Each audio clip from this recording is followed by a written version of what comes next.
Hello, universe. Here it is. It is 11:43 on the 14th of December, which, again, this is confusing. I was confused about it last year. I'm confused about it now. But I believe this is the first day of Christmas or the 12th day of Christmas. But if the 14th is the first day of Christmas, then the 15th is the second, 16th the third, all the way out to the 24th is the 11th, and then the 25th is the 12th day of Christmas, which is where the song ends. So I assume that means it's Christmas, which makes today the first day of Christmas, officially, the 14th. Is that right? Is this like some day when the Yule tide log gets laid on the table so we can eat it or something? I don't know. But not really celebrating Christmas this year. I thought I would at least try to pay homage to those who are going to celebrate Christmas by recognizing whatever day of Christmas we're on here. So I'm assuming it's the first. Could be the 12th. I wouldn't argue with you. But I know it's not the 3rd or the 5th because there's no golden rings or calling birds. But there are partridges in a pear tree. Or would that be 12 drummers drumming? Or was that Lords of Leaping? Shit, I don't remember anymore. Okay, I know it's not Maids of Milking. Pause. Unpause. Pause. Okay, so 12 drummers drumming? That seems right. It seems like it's 12 drummers drumming and 10 Lords of Leaping. But 11 ladies dancing? I don't think so. I think that's 9. 9 ladies dancing. Lords of Leaping, ladies dancing, maids of milking for sure. That's 10, 9, 8. 7 is swans of swimming.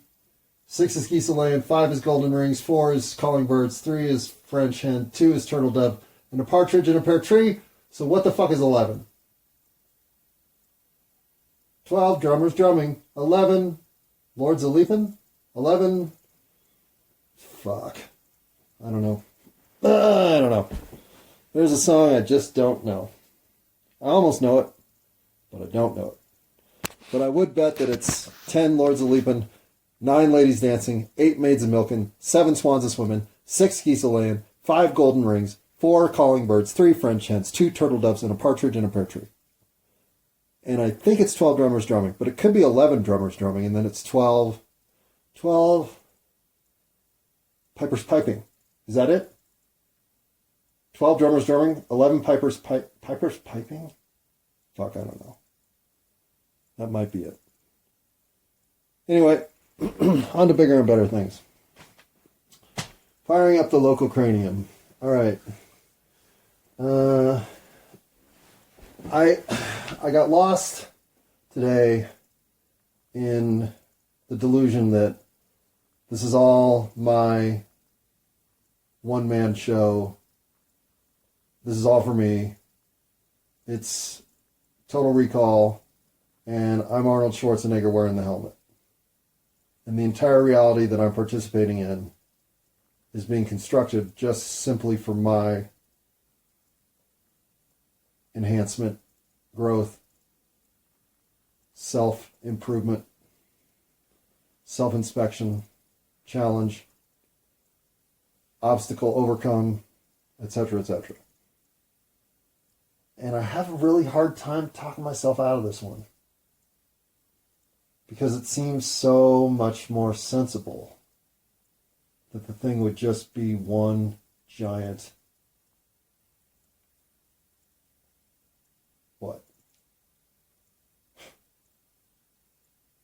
hologram of the most meat suit variety. Blood, guts, death, famine, war, pestilence, horses, cows, elephants, dinosaurs possibly. I mean, there's just a lot going on for it to be a simulation. But the other solutions, fantastic though they are, well, they leave me curious if I'm not an NPC, which I go in and out of phases of, or if I'm just one of a few surrounded by a bunch of nincompoops who are trying to trigger us into being, what, revolutionaries? Better people? Those with the foresight to make a better world? Maybe. But if I'm not the only one playing the game, if there's in fact other players simultaneously in my walled off garden, well, I don't know how much emotional and energetic overlap I'm receiving. Maybe I'm not finding the right people, but I would think that at some point I would have met, and perhaps Nicole was that person, but I would have met a soulmate to whom my energetic fingerprint was damn close to identical. And I keep seeking that person. And if it was you, Nicole, well, I fucked up. I'll just say that. So, yeah, nobody vibrates to my hum. And when I do have harmonic convergence in energetic overlap, it happens. Rarely happens. It happened recently. But when it happens, it's always so hypnotic. I can't help but get overwhelmed by the situation. It's as if finally the echo that you're trying to hear back is finally heard. Something like that. Okay, I'm a little tired. I probably need a bong hit. Let's correct both. Unbows. All right. So that would be selection number 5. Oh no, that's the 94. Yummy, yummy. Well, we might be in for some real chatter. The 94 takes hold. Here's that Simo Dream. I'm not sure which one I hit. Doesn't matter. We'll hit them both again. Okay. So, long-term friendships have never been my thing. And the reason is simple. I wear people out. Or, more accurately, people don't have the same zest for life that I do. And so, I'm always looking to go on the next adventure. And people want to slow down and have, what? Wind down time? I don't even know what. Like, people just seem to need to chill out. Like, beach vacations and shit like that, I can't imagine a more unfulfilling trip to some part of the world than to lie on a beach and watch the water move. Now, going snorkeling, going deep sea fishing, doing a whole bunch of stuff that the ocean provides as an opportunity to do things uniquely in that environment, sure, of course. I just don't want to sit on the fucking beach and get a tan. That to me is the definition of the worst vacation I can imagine. So, there's never any time when I'm going to choose downtime over adventure. I don't care what I've just come off of. I'm ready for another adventure of a more intense vibrational kind. I've never been out-energied by the world's offerings of what I can do next. So, given that I feel like I have an unlimited sense of curiosity about the next thing, well, my energy always rises to meet it. And with that sort of attitude about the world, never do I want to slow down. So, friends eventually get tired of that. And this is everything from romantic relationships to good friends to just people you hang out with. And while I know my intensity is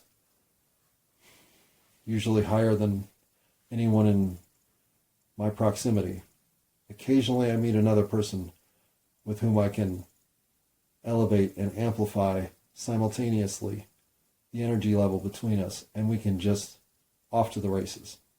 And that is what Nicole was. Nicole and I were destined for greatness or flaming out. Sid and Nancy, we were, whether or not we were going to become the next statement of artistic integrity, or just two drug addicts looking for a fix. Hard to know, but either way, the ride would have been phenomenal.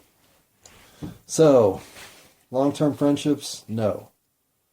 But if Nicole were to walk into my life right now, I'd instantly be connected to her just like I always have been. Same thing if Patrick were to walk into my life, Rick were to walk into my life.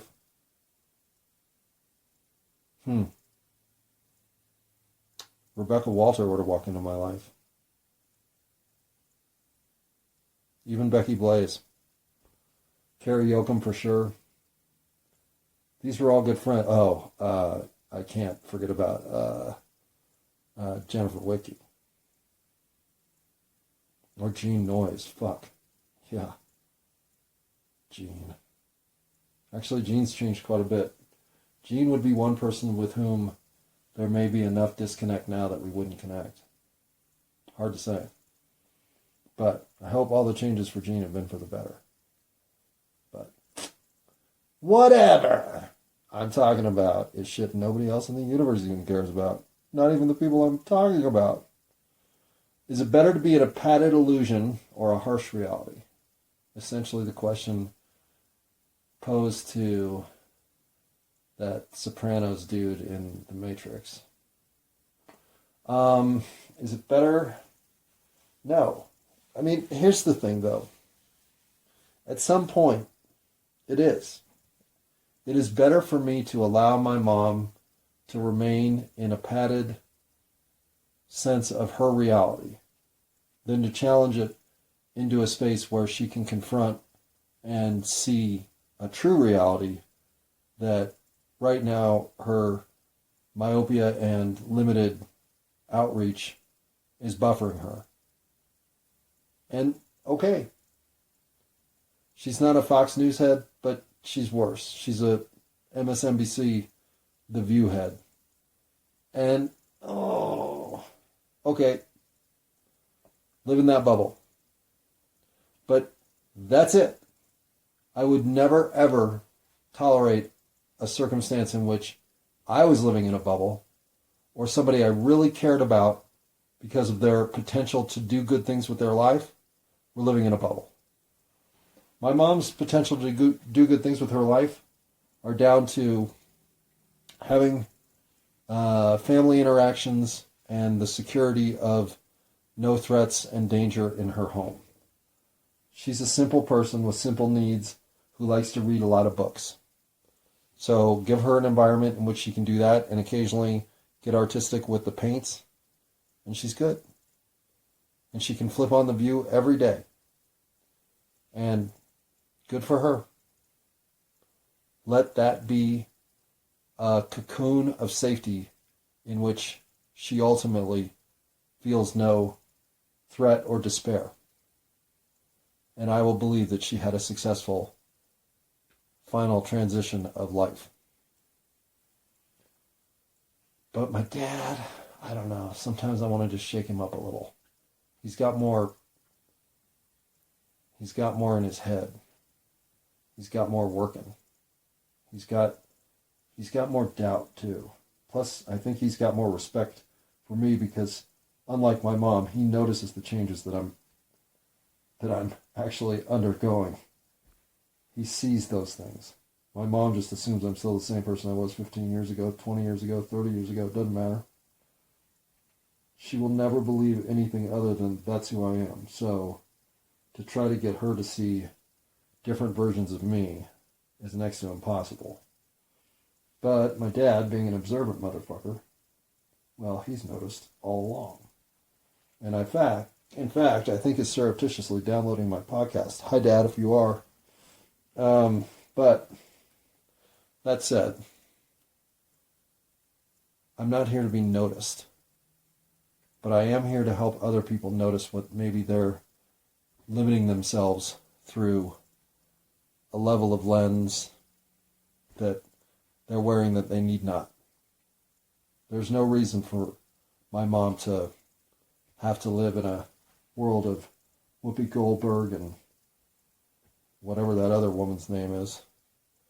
I just, I'll take my biases out of here and remember that one of the things that also makes me feel like I can't be a non-player character is how much I'm appreciating and resonating with a simpler pace. I'm not chasing a constant turbulent environment in which to experience the intensity and drama of extreme pull, width, depth, whatever. Living in the extremes is a lot of work. And a lot of the ups are just phenomenal, but the downs are equally demoralizing. So, maintaining tranquility, staying inside oneself, being at ease at all times, on balance, ready to react and act, because nothing really can knock you a kilter.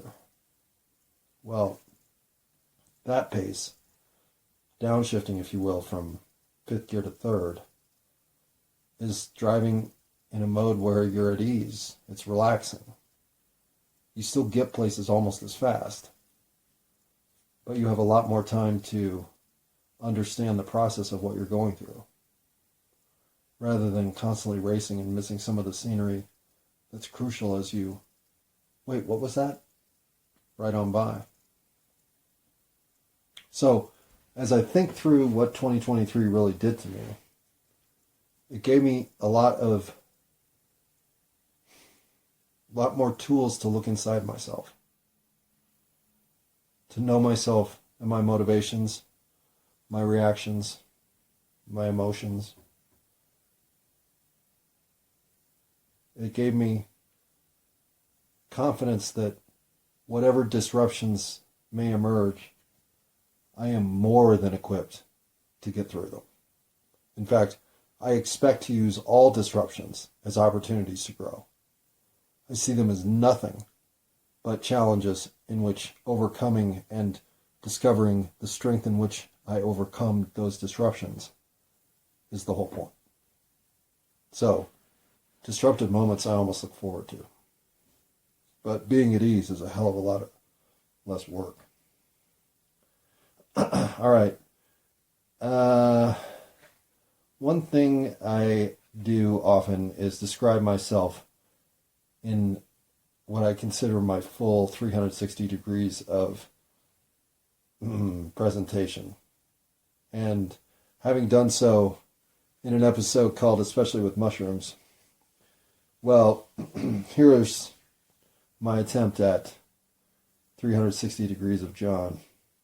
I'm profane, unkept, willing, respectful, curious, full of uncertainty, denounceable for sure, agreeable, at times to a fault, understood and misunderstood by myself of this incarnation at times and previous ones.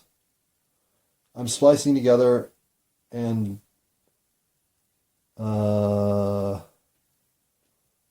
I'm splicing together a lot more of who I really am, and in so doing am gaining all sorts of cross-timeline wisdom that I haven't earned, but I'm tapping into somehow in my dream states, and it's settling me down enormously.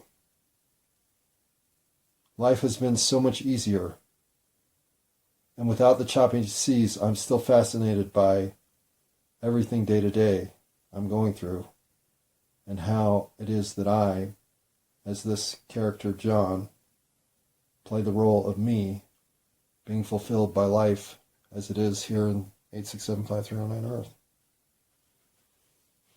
So, yeah, that's pretty much it. So, how do I deliver these This mix of character sheet dilemmas. Well, swearing is number one. I am a swear monster. I swear in places where I shouldn't. I do not always swear where I could, so I'm not always gratuitous with swearing, but when I am gratuitous, you can hear motherfucker, fucking motherfucker, motherfucker come out of my mouth. And for no reason, just being colorful.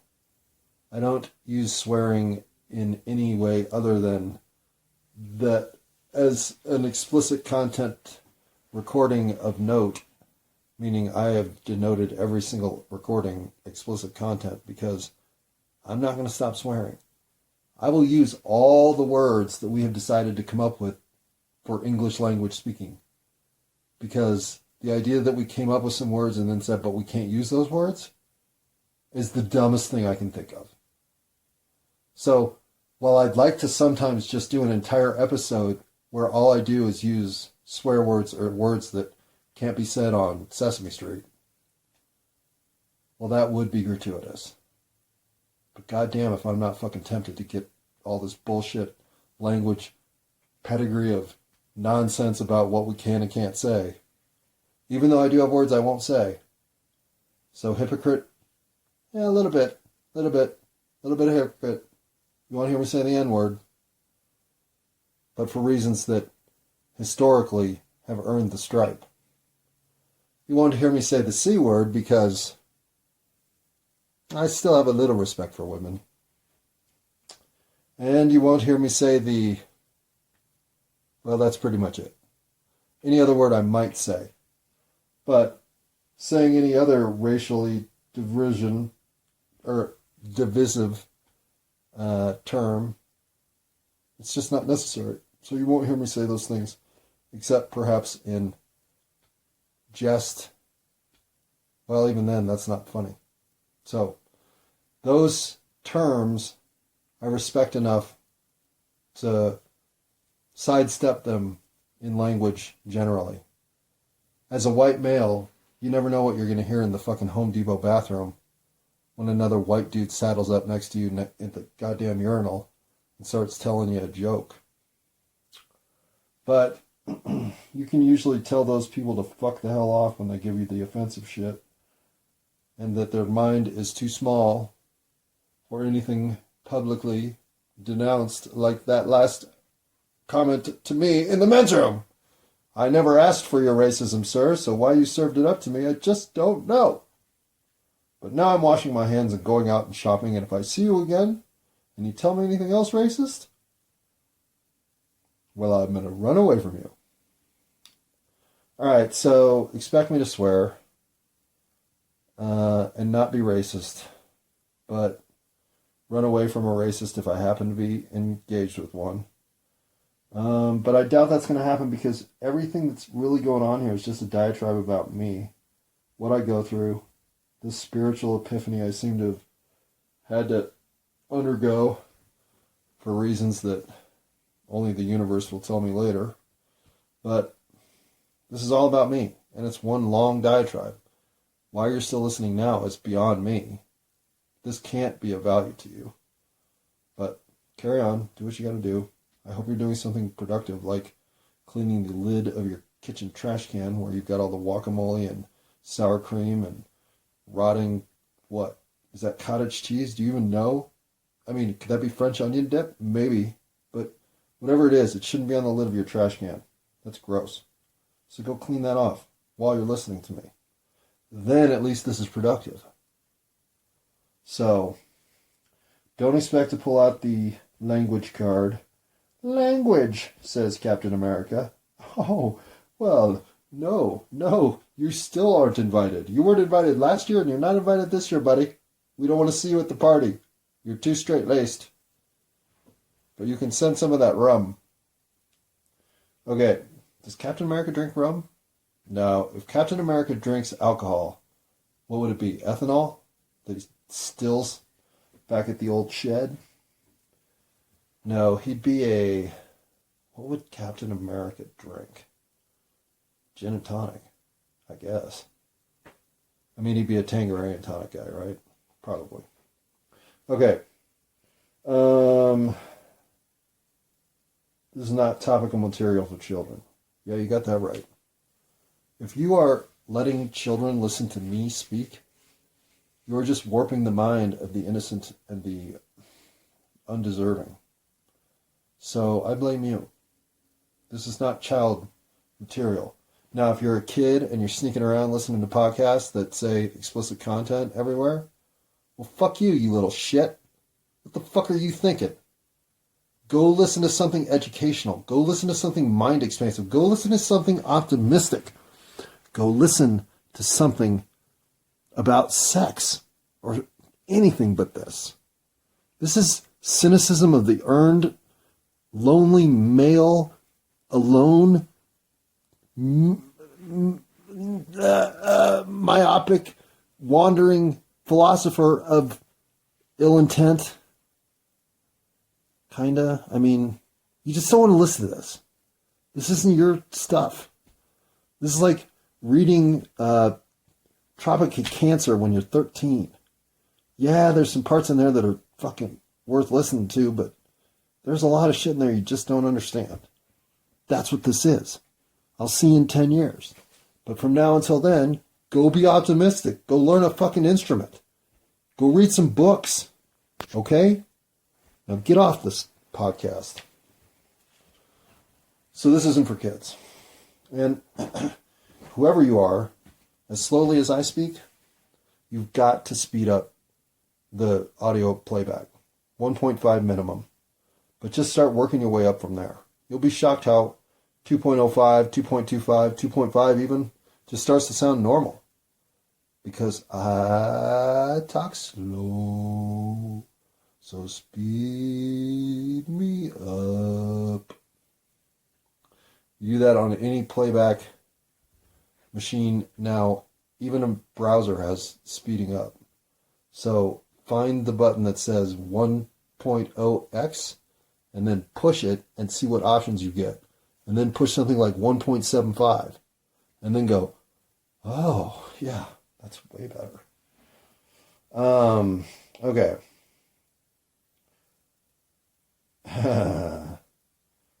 How to know when you're high? Well, I know I'm not high right now, so let's just take care of that first. Pause. Okay, now to the Sumo Dream we go. And this says Sativa Hybrid, and it's a nice golden color, so if this turns out to be phenomenal, then having two of these won't be the worst thing that's ever happened to me. And then I'll feel bad about snatching my ID out of that woman's hand and yada yada. But the truth is, these rarely turn out to be phenomenal because it's Blue Dream mixed with, I don't even know what Sumo is. I'm gonna assume it's some, does it tell me? Does it tell me? Does it tell me? No. Too bad. But whatever this is, it does have Blue Dream in it, so it's got that going for it. And we're at 28.28, so pause. Okay. Oh, pause. Okay, unpause. I will say the conductor in Fantasia has a bit of that guy from Alias look to him. You know, the dude who, like, they switched actors on us, like they did in Bewitched with Darren. Anyway, that guy. But maybe they went and got the actor that was in Fantasia. I don't know. Kind of looks like him. Okay, so yeah, expect swearing. Not for children. And you know you're high if you're willing to try to speak at 4.2 times your own speaking speed. Because then you 420 yourself. Okay, yeah. I would say that's probably true that you're high if you're willing to do that. But I wouldn't say that that's a good roadside test to see if people are high. Like, get them to speak 4.2 speed. No. It just seems like something if you're sitting around doing that, you're probably high. Okay. Last year at this time, I was on what I called the, this will get me through the night diet. In other words, I would just go into the kitchen, I would find enough food to make that would get me through the night. If not, give me a little leftovers for either breakfast or lunch the next day. Because I'm lazy, so if I can get 2 meals out of one effort, then of course I'm going to do it. But what you end up with is You see a pepper, you see an onion, you see a tortilla, you see some cheese, and then you have rice. So you make yourself a peppers, onions, rice, and cheese burrito. Yeah, I know. That's what you end up with.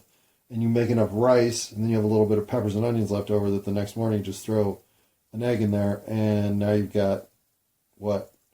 A little salsa on top, rancho, or huevos rancheros. You know, like, I almost eat utilitarianism because anything else is too much to think about, too much work, and too much disappointment if you fuck it up. Like, you can't fuck up rice, grilled vegetables, and a tortilla with cheese. It's impossible. So, to me, I would just rather consistently make myself something that'll get me through the night to the next day. And then, once in a while, maybe make eggplant parmesan. But only once in a while. And even then, if I fuck that up, it'll be a long time before I'm making anything besides a fucking rice burrito. Pause. Okay. I haven't spoken to the oppressors very much. And by oppressors, I mostly mean, hello, CIA, NSA, Mossad, MI6. What do they call you in Canada? Hey, Canada. Hey, Canada. No, blame Canada? Oh, no, that's South Park. Anyway, Mounties? Whatever. So, those of you who are put in a position to, quote-unquote, police the world, or shall I say, you're plugged in to the real current of transaction that runs the world. You have an inner look at the internal mechanics of civilization as it's organized now. Meaning you really know how shit goes down. You know what real power looks like. You know what real wealth looks like. You know what transactions of the most nefarious kind. You know how they originate. You know how they transpire. You know how they extend and maintain their relative dominance of current civilization. You just have the darkest sense of reality that can be experienced. I mean, I feel for you so much because you've seen a world that has given you a framework that you know is right because it keeps being reinforced, that the world is a fucking pile of shit. And then when people are given an opportunity to act in their own self-interest, regardless of what else you may think, they will do so every time. Fuck everything else that's involved.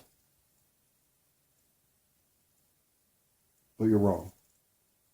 And yeah, I know that's bullshit for me to tell you when that's exactly the experience you've had your entire career.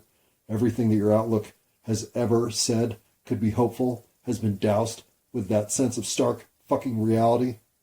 How dare I tell you that you don't fucking know what you're talking about. And I'm just saying that that's this reality.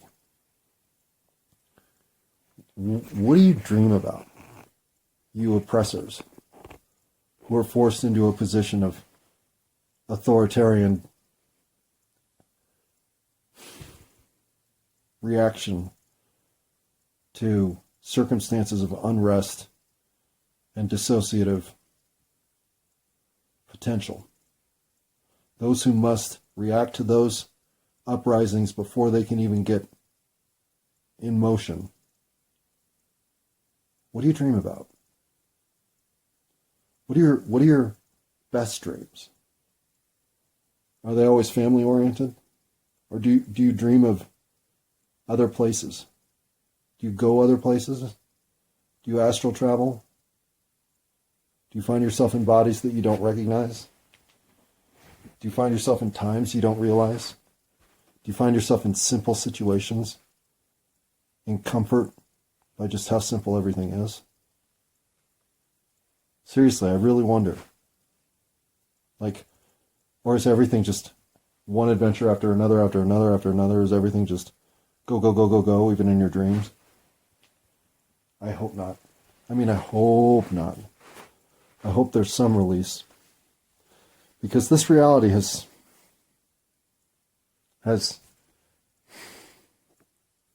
taught you lessons that you're going to have to unlearn.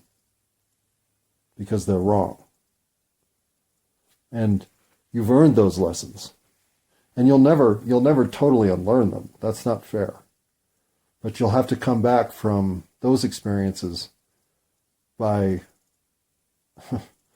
unwinding yourself through something really simple. Hell, your potential to take a 100,000-year cycle as granite is huge. In fact, you should be looking at that. But without that kind of patience to look at time at a scale that is patience incarnate, well, there's 100 other ways to come back that are simplicity realized. Complexity has taken the world into a place that it doesn't really exist. It's just fallen into this pattern, waiting to go into another phase of action. So, as you watch it annihilate itself and think, I'm just glad that when it's over, I'll have some level of satisfaction that I was here heading off the worst of it. Which is all true. So, what you could have been versus what you're going to get out of this is the gap that makes me weep for you. Because where you ended up by happenstance. And you'll see all that. You'll see how little bit of turn was involved in making your whole worldview go one direction, and one direction specifically. Never to come back. Much like soldiers drafted into wartime hell. But for that, I still believe in you. Because regardless of where you are now, the person who came to be here isn't fulfilled by what's happening for you now. It's happening in your dreams. And if you dream of making things right, well then, buddy, you and I dream of the same thing. Even if you're in the CIA. Think about that. You want to go try to astral travel and find each other tonight? What's your name? If you're in the CIA, I'll bet your name's something like Brett. Yeah, totally. I am Brett Cooper, CIA agent. No, not Cooper. You're Brett Tanner. No, Brett Thompson. Yes, Brett Thompson. Pause. Okay, unpause. Non-ending thirst to understand the universe. Do we all have that? Sometimes I feel like that's just me. And a couple other people I know, but man, there is nothing that I don't think, well, I don't understand that, so let's go figure some shit out. I want to do that until I know everything. And then there are people who think that's fucking insane. But I think those people are lazy. Okay, you can only astral travel completely uncloaked. There's no BS in the galactic vagabonding. I said wandering, not vagabonding. Yeah. And I do believe that this is why I've really been firing off some just wicked dream interactions. In that, and not wicked meaning, I mean like wicked like Boston Wicked. In that, there's been no hesitation on my part to go anywhere. I am me. Confidently. In my dreamland, in my reality here, in this 3D meat suit, wherever I am, I love being me. So, if there's an opportunity for somebody to connect with me, I'm in. You don't have to ask. I'm in. I'm fully exposed. Let's do this. I'm coming to wherever it is that you're signaling me to go. So I think that's one of the reasons I've been going just bonkers in my dreamland. Because I'm now completely open to connecting to whomever is out there. And you can't astral travel unless you're exposed and uncloaked completely as yourself. I don't know that you have to love yourself to the extent that I do, but maybe that's important too. So that's something that I was just starting to experience really in full last year at this time. And now I'm like, fuck yeah, that's exactly what it is. And it's cemented itself over the course of this year. The one thing I'll say about 2023, yeah, it's been the worst year of my life. In 8675309 Earth meat suit land. But in my dreamland, no, there's been quite a bit of progress. So, okay, now, in your dreamland, there is no muck. You're completely pristine, always. And if you're not, you just make yourself that. But in this reality, you're always dealing with muck. And this has been thematic for me as my cat has passed. I can finally clean surface areas thinking they'll stay clean. I don't have to worry about coming back and finding a big pile of blood here. Now, I know that's gross, sorry. But that's what I've been putting up with. And that's the reality of what having this animal of, wounded status, constantly healing and then unhealing, has been for 4 years. So, as much as I have hoped for that animal to completely find her way back to health, watching her deteriorate at the end, and now having the opportunity to treat my environment in a way that I haven't been able to for years. In other words, clean it and keep it clean. Well, I miss my cat, but I had no idea how much I missed having a clean and pristine environment. So as I go through the house and firebomb the hell out of everything that needs to be cleaned, it does feel good. All right.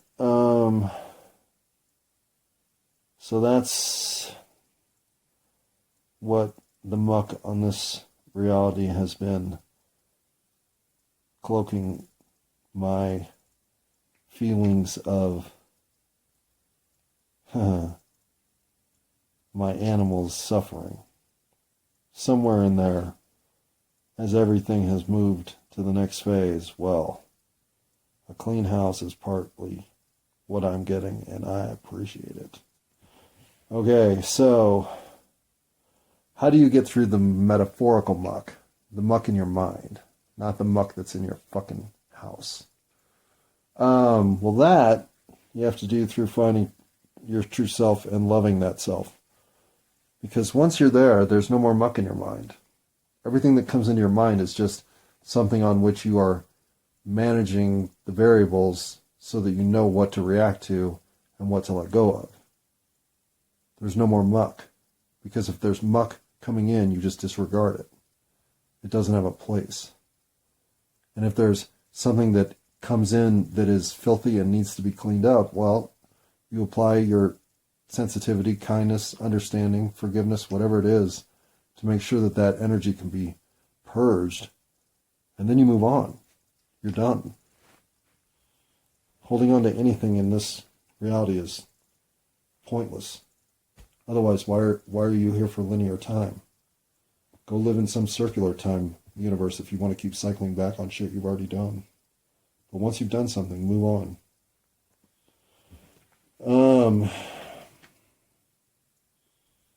And that is especially true of getting through any guilt that you've got.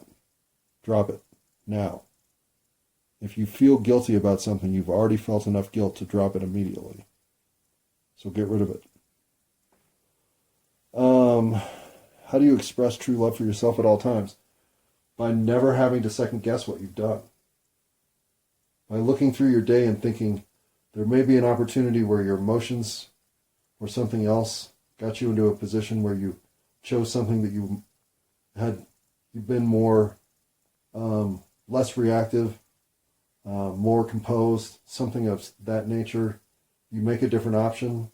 You understand that your emotions got you into a position where you made a decision that you wish you had been more composed so that you would have made something else happen.